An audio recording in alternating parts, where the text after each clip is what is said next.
भीड़ भाड़ से अलग होकर जब भी कोई इंसान अपने साथ अकेले में समय बिताता है, तभी उसके दिमाग में नाना प्रकार की चिंताएं जन्म लेने लगती हैं। मनुष्य की प्रवृत्ति ही ऐसी है कि वो ज़्यादातर समय नकारात्मक ही सोचता है। अपने लक्ष्य को कैसे प्राप्त किया जाए, ये सोचने की जगह वो ये सोचता है कि अगर लक्ष्य पूरा नहीं हुआ तो मैं क्या करूँगा। और इस प्रकार की नकारात्मक विचारधारा के कारण जीवन प्रांत डर डर कर जीता रहता है। अगर पूरी बुद्धिमानी और सजगता के साथ इस डर को समझा ना जाए तो यही डर इंसान के पतन का कारण बनता है। ऐसा मनुष्य जो खुद पर संशय करता है, खुद पर संदेह करता है, भला वो सफल कैसे हो सकता है। लेकिन बुद्धिमानी से अगर इस डर का उपयोग किया जाए तो यही डर उसकी सबसे बड़ी ताकत बन सकता है। काश केवल एक बार उसने खुद पर विश्वास किया होता तो उसे मालूम होता कि उसके डर में ही उसकी ताकत का रहस्य छुपा हुआ है। ये कहकर सन्यासी चुप हो गया और चुपचाप अपने कदमों पर ध्यान लगाते हुए जंगली घास पे से आगे बढ़ने लगा। संध्या का समय था। सन्यासी और एक लकड़हारा जंगल में से होकर गांव की तरफ निकल रहे थे। सन्यासी के ये शब्द लकड़हारे को कुछ समझ नहीं आए। वो सोच रहा था कि डर में ताकत कैसे हो सकती है। डर तो आदमी को कमज़ोर बनाता है। अपने मन की उत्सुकता को जब वह काबू नहीं कर सका तो उसने सन्यासी से पूछा कि महात्मना, आप ये क्या कह रहे हैं कि डर में ताकत होती है। डर तो आदमी को कमज़ोर बनाता है, उसे तो अपना डर दूर करना चाहिए। करारा अपनी बात पूरी कर पाता उससे पहले ही उसे एक शेर की दहाड़ सुनाई दी। शेर की गर्जन सुनकर लकड़हारे का रोम रोम कांप गया। उसके कान खड़े हो गए। जंगल से आती एक एक आहट उसे साफ सुनाई दे रही थी। उसके कदम वहीं पर जम गए थे। वो हिल भी नहीं पा रहा था। उसे पता था कि उसकी थोड़ी सी हरकत भी उसकी जान को जोखिम में डाल सकती है। उसका दिल तो तेजी के साथ धड़क रहा था, लेकिन फिर भी वो अपनी सांसों पर काबू पाने का प्रयास कर रहा था। कुछ देर बाद जब खतरा टल जाता है तब सन्यासी ने कहना शुरू किया। सन्यासी ने कहा कि अभी तुम बहुत डरे हुए थे तो तुम्हारे शरीर का रोम रोम जाग गया था। जंगल से आ रही छोटी से छोटी आहट पर भी तुम्हारा ध्यान लगा हुआ था। तो इस प्रकार अपने डर के कारण तुम होश में आ पाए, तुम पूरा ध्यान लगा पाए। इससे पहले जब तक तुम्हें शेर की दहाड़ सुनाई नहीं दी थी तब तक तुम अपने विचारों में खोए हुए थे। लेकिन जैसे ही तुम्हें शेर की दहाड़ सुनाई दी वैसे ही तुम्हारे सारे विचार गायब होकर हम वर्तमान में उपस्थित हो गए थे। यदि तुम्हें अभी भी शेर से बचकर भागना होता या फिर उससे लड़ना होता तो तुम्हें अपने शरीर की वो क्षमता देखने को मिलती जो आज तक जीवन में तुमने खुद भी महसूस नहीं की होगी। जैसे कि जब कोई कुत्ता तुम्हारे पीछे दौड़ता है उस समय जो तुम्हारी रफ्तार होती है तो वो तुम्हारी आम जिंदगी से कहीं ज़्यादा होती है। साधारण जीवन में जब तुम इतने तेज कभी नहीं दौड़ पाओगे जितना कि एक कुत्ते के सामने दौड़ पाओगे। ये ताकत या कहें कि हमारे शरीर की क्षमता हमें अभी देखने को मिलती है जब हम मुसीबत में होते हैं। जब हमारा मन डर में होता है, किसी डरावनी परिस्थिति में हमारा मस्तिष्क और हमारा शरीर अपनी उच्चतम श्रेणी में काम करता है।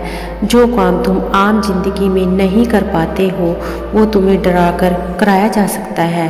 जहाँ पर भी तुम्हें डर का एहसास होता है वहीं पर तुम्हारी इंद्रियां पूर्ण रूप से सक्रिय हो जाती हैं। तुम्हारे कानों की सुनने की क्षमता तेज हो जाती है, दृष्टि एकटक हो जाती है, पूरी सजग हो जाती है, सक्रियता बढ़ जाती है और जैसे जैसे वो डर खत्म होता है वैसे वैसे तुम सुप्त अवस्था में चले जाते हो, मतलब तुम सो जाते हो और तुम्हारी इंद्रियां फिर से आराम की स्थिति में चली जाती हैं। सन्यासी ने लकड़हारे से कहना जारी रखा कि परीक्षा से एक दिन पहले जो याद करने की तुम्हारी गति होती है वो साधारण याद करने की क्षमता से कहीं तेज होती है।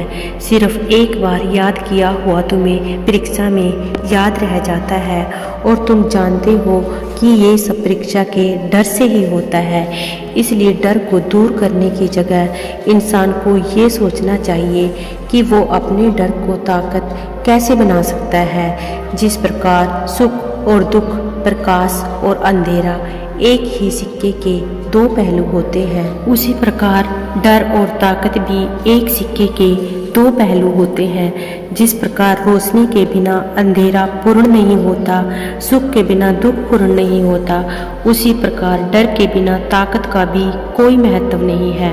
लकड़हारा सन्यासी के ज्ञान से बहुत प्रभावित हुआ, उनके चरणों में नतमस्तक हो गया और उनसे पूछा कि महात्मा, अंधेरे को तो दिया जलाकर रोशनी से भरा जा सकता है, लेकिन अपने डर को ताकत में कैसे बदले, इसके लिए कोई उपाय बताएं। इस पर सन्यासी ने कहा कि डर दो प्रकार के होते हैं, सबसे पहला मानसिक डर और दूसरा शारीरिक डर। सन्यासी ने लकड़हारे को समझाते हुए कहना शुरू किया कि मान लो तुम्हें जंगल से होकर गुजरना है और अचानक तुम पाते हो कि तुम्हारे मन में शेर का ख्याल आ गया। अभी तक प्रत्यक्ष रूप में शेर तुम्हारे सामने नहीं आया है और ना ही उसकी दहाड़ सुनाई दी है, मतलब दूर दूर तक कोई अंदेशा नहीं है कि जंगल में शेर मौजूद है, लेकिन शेर का ख्याल आने से तुम्हारे मन में एक डर पनप गया। अब तुम्हारा उठने वाला एक एक कदम उसी डर से अभिभूत होगा। हर समय तुम्हारे मन में यही ख्याल चलेगा कि कहीं शेर ना आ जाए। ये शेर वर्तमान में तुम्हारे सामने नहीं है, यह तुम्हारी बहुविषय की कल्पना है। इसी प्रकार जो मनुष्य अतीत और भविष्य की चिंताओं में डूबा रहता है वो मानसिक डर का शिकार होता चला जाता है और इसी विडंबना के कारण वो अपने जीवन में जितने भी निर्णय लेता है वो सारे मानसिक डर से ग्रसित होते हैं। इसलिए ज़्यादातर मनुष्य पूर्ण रूप से अपने निर्णय पर भरोसा नहीं कर पाते हैं और सही निर्णय या फिर फैसले जो आधे मन से लिए जाते हैं मनुष्य के कार्यों को पूरा नहीं होने देते हैं। लेकिन ये भी सत्य है कि मानसिक डर के कारण ही इंसान अपनी तैयारी पूरी करता है। अगर तुम्हारे मन में शेर का ख्याल नहीं आएगा तो तुम शेर से सुरक्षा के लिए कोई भी कदम नहीं उठाओगे, लेकिन अगर तुम्हें शेर का ख्याल आ गया तो तुम उससे सुरक्षा के लिए कोई ना कोई तरीका जरूर अपनाओगे। तो इसलिए मानसिक डर बेकार नहीं होता, वो आपकी सुरक्षा को और ज़्यादा मजबूत भी करता है। लेकिन समस्या तब शुरू होती है जब आप चाहकर भी कुछ नहीं कर सकते, लेकिन उसके बावजूद आप मानसिक डर झेल रहे होते हैं। उदाहरण के लिए कुछ मनुष्य हमेशा ये सोचते रहते हैं कि उन्हें कोई बीमारी ना हो जाए, कहीं उनके साथ कोई दुर्घटना न घट जाए, कहीं उनके साथ कोई धोखा ना कर दे, लेकिन इन सब घटनाओं पर उनका कोई जोर नहीं होता। ये उनके साथ में नहीं होता है। अगर दुर्घटना होनी होगी तो होगी ही, अगर बीमारी होनी होगी तो होगी ही। अच्छा खान पान और अच्छी दिनचर्या का पालन करने के बाद भी अगर कोई मनुष्य बीमार हो जाता है तो ये उसके नियंत्रण से परे की बात है। अपनी तरफ से उसने पूरी कोशिश की और यही उसका कर्तव्य था। इसमें कोई कुछ क्या कर सकता है। जो घटनाएं इंसान की पहुंच के परे होती हैं वो उनसे भी परेशान होता रहता है, उनसे भी उसका मन घबराता रहता है और यही मानसिक डर उसके पतन का कारण बनता है। और यही मानसिक डर अगर सही तरीके से इस्तेमाल किया जाए तो मनुष्य समझदार और अनुभवी कहलाएगा। जो इंसान ये सोचता है कि कांटे सिर्फ दर्द देने के लिए बने हैं, वो ये भूल जाता है कि कांटे ही फूलों की रक्षा करते हैं। इसी प्रकार एक ज्ञानी मनुष्य किसी भी चीज़ का उपयोग अपने सकारात्मक तरीके से कर सकता है, लेकिन एक अज्ञानी मनुष्य है अपनी अज्ञानतावश उन चीज़ों को भी छोड़ देता है जो उसके लिए उपयोगी होती है। विवेकशील मनुष्य फेंके गए पत्थर का भी महल खड़ा कर लेता है, लेकिन एक वैज्ञानिक मनुष्य उन पत्थरों को दूसरों पर फेंकता रहता है। अगर किसी मनुष्य को अपने मानसिक डर को ताकत में बदलना है तो उसके कुछ नियम हैं, कुछ उपाय हैं। सबसे पहला उपाय अपने विचारों का निरीक्षण। अगर हम अपने जीवन में अपने विचारों का निरीक्षण करेंगे तो हम पाएंगे कि ज़्यादातर विचार हमारे काल्पनिक होते हैं। इसलिए जो डर उन विचारों के कारण पनपता है वो डर भी काल्पनिक होता है।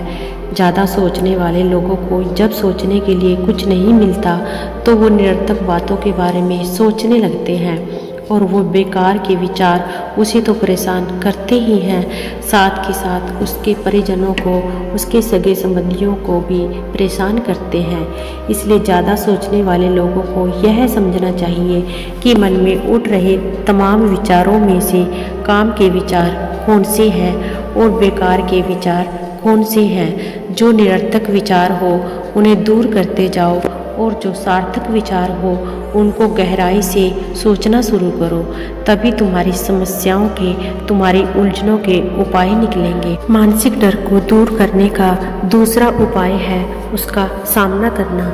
इसका मतलब यह नहीं है कि तुम शेर के सामने जाकर खड़े हो जाओ, बल्कि इसका मतलब यह है कि पूर्ण सुरक्षा के साथ तुम जंगल में जा रहे हो। यदि जंगल में जाना बहुत आवश्यक है तो तुम शेर के डर से अपने घर पर नहीं बैठ सकते हो। इसी प्रकार मनुष्य के जीवन में बहुत सारे डर होते हैं, जैसे कि परीक्षा का डर, लक्ष्य ना पाने का डर, झूठ बोलने का डर, सच के पता लग जाने का डर, अपनों को खो देने का डर और दुर्घटना हो जाने का डर। लेकिन जैसे जैसे समय के साथ इन डरों का सामना किया जाता है वैसे वैसे ये डर जीवन से दूर होते चले जाते हैं। अगर तुम इनसे बचने का प्रयास करते हो तो ये जीवन भर तुम्हें सताते रहेंगे। ये तभी दूर हो सकते हैं जब तुम इनका सामना करो। कुछ लोगों को तो दूसरों के सामने खुलकर बात करने में भी डर लगता है। ऐसे लोगों को अनजान लोगों से बात करनी चाहिए। जितना कि वो लोगों से बात करेंगे उतना ही उनके मन का डर दूर होता जाएगा। मानसिक डर को ताकत में बदलने का तीसरा उपाय है अपने डर को स्वीकार करना। बहुत से लोग अपने जीवन में अपने डर को स्वीकार ही नहीं कर पाते। अगर आप उनसे पूछेंगे कि उन्हें किस चीज़ से डर लगता है तो वह साफ इनकार कर देंगे कि उन्हें किसी चीज़ से डर नहीं लगता है, लेकिन दूसरों की नज़रों में ऊंचा उठने के लिए ये झूठ उन्हें बहुत महंगा पड़ता है। अगर अपने डर को वो स्वीकार करना नहीं सीखेंगे तो जीवन पर्यंत उस डर से मुक्त नहीं हो पाएंगे। इसलिए समझदारी इसी में है कि अपने डर को स्वीकार कर लिया जाए। अगर आपको किसी चीज़ से डर लगता है तो किसी शर्माने की या झिझकाने की ज़रूरत नहीं है। हर मनुष्य को, हर इंसान को किसी न किसी चीज़ से डर लगता ही है और आप पाएंगे कि जैसे ही आप अपने डर को स्वीकार करते हैं वैसे ही आपका डर खत्म होना शुरू हो जाता है और जितना ही आप अपने डर को छुपाने की कोशिश करेंगे आपका डर उतना ही मजबूत होता चला जाता है। ये सारे तरीके तुम्हारे मानसिक डर को दूर कर सकते हैं, लेकिन शारीरिक डर को दूर करने के लिए तुम्हें दूसरे तरीके अपनाने होंगे। सबसे पहले ये समझो कि शारीरिक डर कौन सा होता है। मान लो तुम किसी जंगल से गुजर रहे हो और अचानक तुम्हारे सामने शेर आ जाता है। तुमने पहले नहीं सोचा था कि शेर तुम्हारे सामने आ सकता है, लेकिन जब वो तुम्हारे सामने आता है तो तुम्हारी सारी शारीरिक गतिविधियाँ और शिथिल हो जाती हैं। तुम्हारी सांसें अटक जाती हैं, मस्तिष्क काम करना बंद कर देता है और तुम्हारा दिल तेजी से धड़कने लगता है। तो इसलिए जब बिन सोची बात हमारे साथ घटित होती है तो हमारा शरीर उस डर को महसूस कर पाता है और वही शारीरिक डर कहलाता है। ऐसे समय में शारीरिक डर को दूर करने के कुछ उपाय हैं, कुछ तरीके हैं। सबसे पहला उपाय तो यही है कि अपने ऊपर संयम रखें। जब किसी मनुष्य के साथ बिना सोची समझी बात घटित हो जाती है तो सबसे पहले उसका संयम टूट जाता है और संयम टूटने के साथ उसका मस्तिष्क भी काम करना बंद कर देता है और इसी वजह से सोचने और समझने की प्रक्रिया भी रुक जाती है, क्योंकि हमारा शरीर उसी प्रकार कार्य करेगा। इस प्रकार हमारा मस्तिष्क उसे निर्देश देगा। अगर मस्तिष्क की सोचने समझने की शक्ति खत्म हो गई तो हमारा शरीर भी शिथिल हो जाता है। तो इसलिए अगर कठिन समय में मनुष्य अपने ऊपर संयम रखता है तो उसका मस्तिष्क सही तरीके से काम करता है और वो सही निर्णय लेकर उस परिस्थिति से तत्काल बाहर आ सकता है। यहाँ पर दूसरा उपाय समझने का ये है कि जीवन में कुछ भी घटित हो सकता है। जीवन बड़ा चमत्कारिक होता है। ये हमारी सोच के अनुरूप नहीं चलता, बल्कि उसमें कुछ भी हो सकता है और यही जीवन की खूबसूरती होती है। अगर आपको आज ही पता चल जाए कि आने वाले 10 साल तक अब क्या कर पाएंगे तो आपके जीवन में से रुचि खत्म हो जाएगी। लेकिन अगर जीवन एक रहस्यमय किताब की तरह बना रहेगा तो आप अपने जीवन में कभी नहीं थकेंगे। आपका जीवन आपको आश्चर्यचकित करता रहेगा। इसलिए यह समझो कि जीवन में कुछ भी घटित हो सकता है, तुम्हारी सोच से परे भी घटित हो सकता है। इसलिए कुछ अनुमान मत लगा लेना। इसी सोच को लेकर सन्यासी ने अपनी बात खत्म करते हुए कहा कि इन तरीकों से तुम अपने मानसिक और शारीरिक डर को दूर कर सकते हो और एक आनंद से भरा हुआ जीवन जी सकते हो। तो दोस्तों, कैसी लगी ये कहानी आपको कमेंट सेक्शन में कमेंट करके ज़रूर बताना। नमो बुद्धाय।